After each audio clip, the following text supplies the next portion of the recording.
Welcome back to our channel. మా mummy kitchen లో ఈ వంట చేసే చోట బ్యాక్ సైడ్ వాల్ ని కొంచెం మోడిఫై చేద్దాం అనుకుంటున్నాం. సో మా అక్క అయితే ఈ స్టిక్కర్ ని తెప్పించింది, వాల్ పేపర్. ఇప్పుడైతే మా అమ్మ నిద్రపోతుంది. మా అమ్మ లేచేలోపు ఈ స్టిక్కర్ వేసేద్దామని ట్రై చేస్తున్నాను. ఈ స్టిక్కర్ అయితే 4 పార్ట్స్ గా వచ్చింది. సో ఫస్ట్ పార్ట్ అయితే ఇక్కడ పెట్టి చూసుకుంటున్నాను ఎంత లెంత్ వచ్చింది, సరిపోతుందో లేదా అని. ఓకే సరిపోతుంది అని తెలిసాక నేను ఇదైతే దీన్ని స్టిక్ చేయడం స్టార్ట్ చేశాను. స్టిక్ అంతా చేశాక నాకు పైన కొద్దిగా ఎక్కువైంది అనిపించింది, దాన్ని అయితే కట్ చేసేసాను. ఎక్సెస్ ఏమన్నా ఉంటే అప్పుడు టోటల్ గా సెట్ చేద్దాం అనుకున్నాను. ఎంత జాగ్రత్తగా వేసినా కింద అయితే సైడ్ కి వచ్చేసింది. సర్లే దాన్ని లాస్ట్ లో అయితే కవర్ చేశాను. ఇంకా పైన ఉన్న ఎక్సెస్ అయితే కట్ చేశాను. స్టిక్ చేద్దాం అనుకున్నాను, బట్ అది స్టిక్ అవ్వలేదు అక్కడ డస్ట్ ఉండడం వల్ల. సో మేక్ షూర్ ఏదైనా వాల్ పేపర్ వేసేటప్పుడు మొత్తం వాల్ ని చాలా జాగ్రత్తగా తుడిచేయాలి. నేను తడి క్లాత్ అండ్ పొడి క్లాత్ తుడిచాను కానీ కిటికీ లోపల అయితే తుడవలేదు, అందుకని అక్కడ స్టిక్ అవ్వలేదు. అండ్ ఇక్కడ ఒకటి ఏంటంటే నా వాల్ పేపర్ లో ఏ పార్ట్ కి ఎగ్జాక్ట్ మ్యాచ్ లేదు. సో మేక్ షూర్ ఒకే లాంగ్ వాల్ పేపర్ తీసుకోవడానికి. సో ఇదైతే కొంచెం సిమిలర్ గా అతికించేసాను. ఎగ్జాక్ట్ అయితే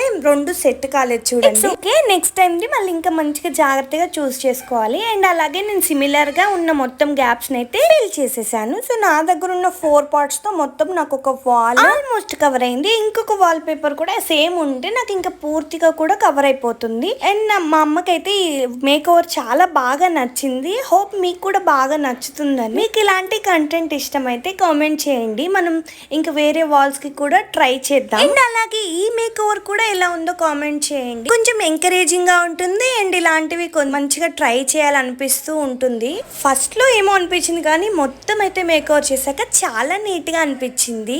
మీరు కూడా చూసేయండి. అండ్ ఈ వీడియో అయితే friends, bye, see you all in another vlog.